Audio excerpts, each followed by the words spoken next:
The topic of this talk is convolutional neural networks. So there's various different types of neural networks, obviously. If you're processing images, which we are, the mnist images, you always use a convolutional neural network. You would never ever do what we just did. So that was the kind of an exercise in what not to do. If you got through running the Python code, you should have got about 92% accuracy, which sounds really good actually. Most people will be happy with 92% accuracy for most applications, but the mnist digits is a really simple application and 92 is a terrible result. So, so far we've looked at fully connected networks. So that one that we just ran was called a fully connected network. And the characteristics of that are that we have a flattened input layer, so that we have this one-dimensional array going in, and we have full connectivity. So that means every neuron in the first layer is connected with every neuron in the next layer, and the same all the way through the network. So it turns out that these are not really good for image analysis. There's a few reasons for that. So if you imagine even a relatively small image, 256 by 256 in dimensions, and if it's a color image, it has 3 channels, red, green and blue. And to feed it in, you're first going to have to flatten it. And when we flatten it, we lose spatial information, obviously, which is really important if you're trying to interpret the content of the image. And the second thing is, after we've flattened it into this very large 1D array, we have to have connections between every single pixel, or every single RGB value, into every single neuron in our first hidden layer. So that means that just in this first neuron of the hidden layer, the first weight will have size, weight array will have size 256 by 256 by 3. So it just becomes enormous, and it becomes computationally unfeasible, especially if you have larger images. So somebody called Jan LeCun came up with something called a convolutional network a few years ago, and that's basically become the gold standard for image processing. So there's a few things that are different about convolutional neural networks. Firstly, the neurons are not arranged in these rows anymore. They're arranged in these kind of cuboid shapes. From left to right, we call these the channels, and each channel is basically detecting a feature in the image. And each neuron in each channel shares its weights with all the other neurons in that channel. That's important because if this neuron is detecting, let's say, an eye in a face detector algorithm, you want to be able to detect an eye anywhere in the image. So it applies the same weights at every location in the image. And it only connects each time to a small receptive field. So that means we're saving on our weights. So we're not having to connect to every single pixel in the image. We're just connecting to this small receptive field.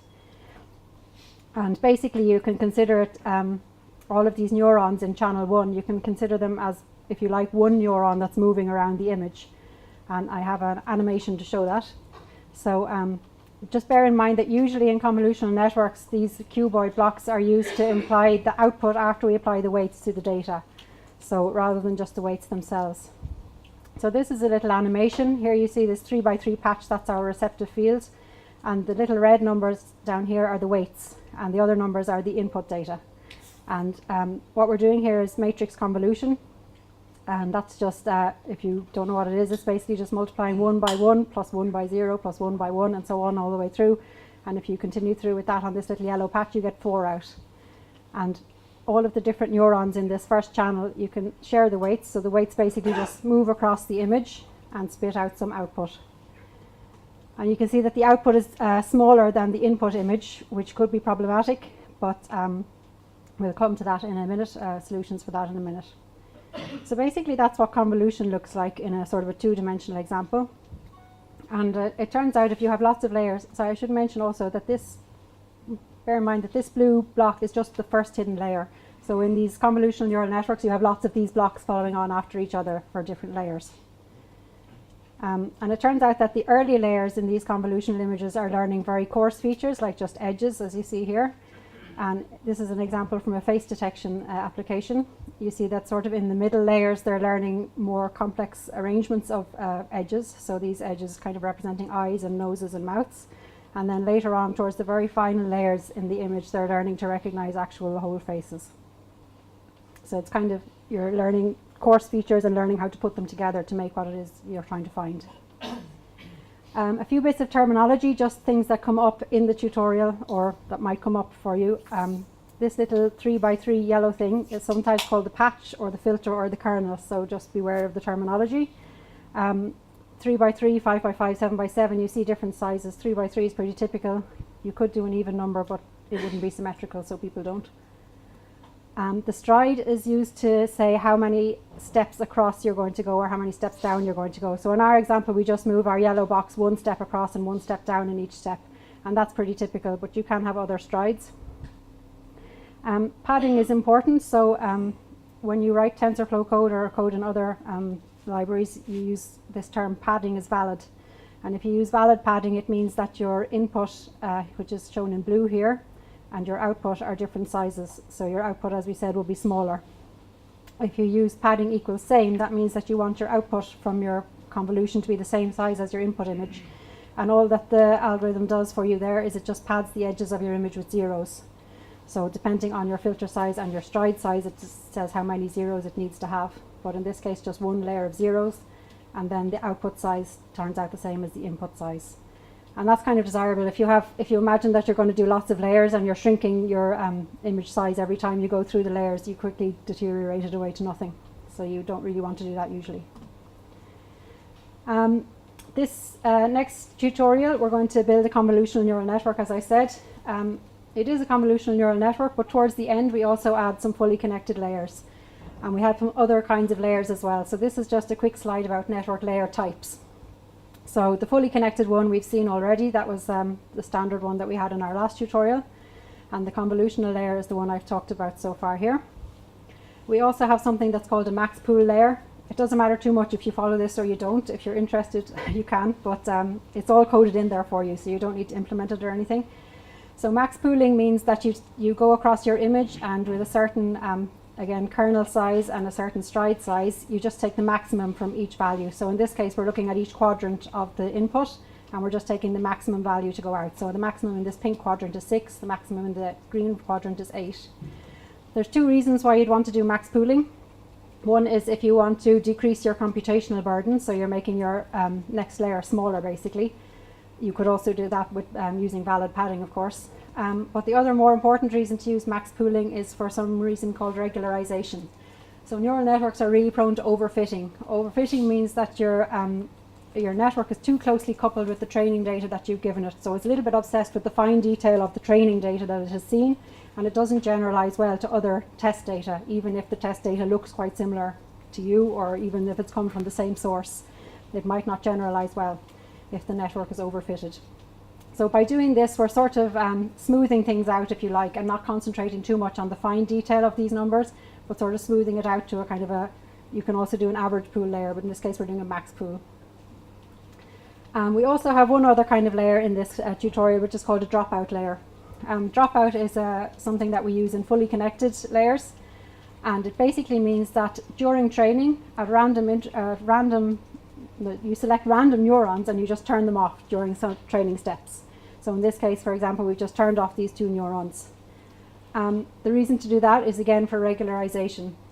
So for example, if you imagine that you're doing a face detection algorithm and this neuron is really focused on detecting eyes. And let's say that most of the faces it's seen so far can be defined very well by just detecting the eyes, then it can easily detect the whole face. This neuron might become very strong, and the other ones around it don't have to work too hard, if you like. So by randomly removing neurons, it makes sure that all the other neurons have to work that bit harder. So the nose detector has to work hard and the mouth detector has to work hard to make sure that if it now sees a picture of a person with sunglasses, it's not too reliant on being able to find the eyes to detect the face. So that's a kind of a high-level intuitive description of it. It does have obviously a mathematical background underneath, and it works pretty effectively in a lot of cases. Okay, so to finish up, I've just drawn the architecture of the network that we are going to run next. So this is, again, we're feeding in the mnist data, these handwritten digits. They're stored as a one-dimensional layer, so we're actually going to have to resize them to their 28 by 28 image size. And 28 by 28 by 1, because it's a grayscale image, it doesn't have color channels, so it's just a one is the third dimension. And for our next layer, we have 32 channels. So 32 is one of the parameters that you just pick out of your head. You decide, I'm going to detect 32 features in my first hidden layer. And 5 by 5 is the filter size. So if you imagine this is the little patch that's moving around your input image, it's size 5 by 5. And how we write this in the code is something like convolution 2D. You tell it the patch size, you tell it that the input depth is 1 and that the output depth should be 32. And we follow this up with a max pool layer, and that's actually what causes the input size to go from 28 by 28 down to 14 by 14. Okay, and then we basically repeat the same thing again, except that this time we say we're going to have 64 channels in our next layer. And again, we follow that up with a max pool, which gets us down from 14 by 14 down to 7 by 7. Okay, so as we're going through this, we're basically kind of condensing the features of the image.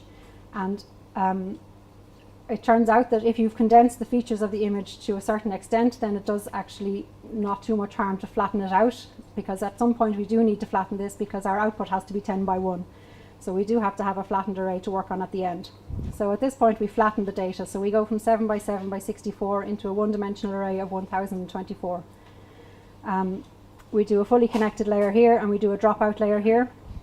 And then finally we do one last fully connected layer where we define the output size is going to be 10 by 1. And we have to define the output to be 10 by 1 because we want to have 10 classes coming out at the end. And then of course we put on our softmax as well because we want to have probabilistic outputs. So that's basically the diagram. I don't think it's even drawn on the TensorFlow website of the tutorial, so it's handy to look back on maybe if you want to. And also at the end of this, I've just put some resources for deep learning for people who are interested in going back to this. The slides are all online. The links are in the GitHub tutorial. So there's some courses that are quite good. There's in the general, I mean, there's so many things, it's really difficult to pin down a few resources that are good here. There's absolutely masses of deep learning information on the web. For research information, Archive is really good. Everybody is putting deep learning research there, so it's all open. And there's cheat sheet for programming. And the last one is really good. I recommend you should all do that because it's just fun stuff where you play with other people's neural networks, and it's quite cool. You don't have to do anything with coding. Okay, so that's it. We go back to the tutorial. So hopefully some people got through the additional exercises. Okay, so yeah, if your SSH sessions are still open, mine died, but if your SSH sessions are still open, you can go straight in and start with the mnist deep Python file, which builds the network that we just looked at.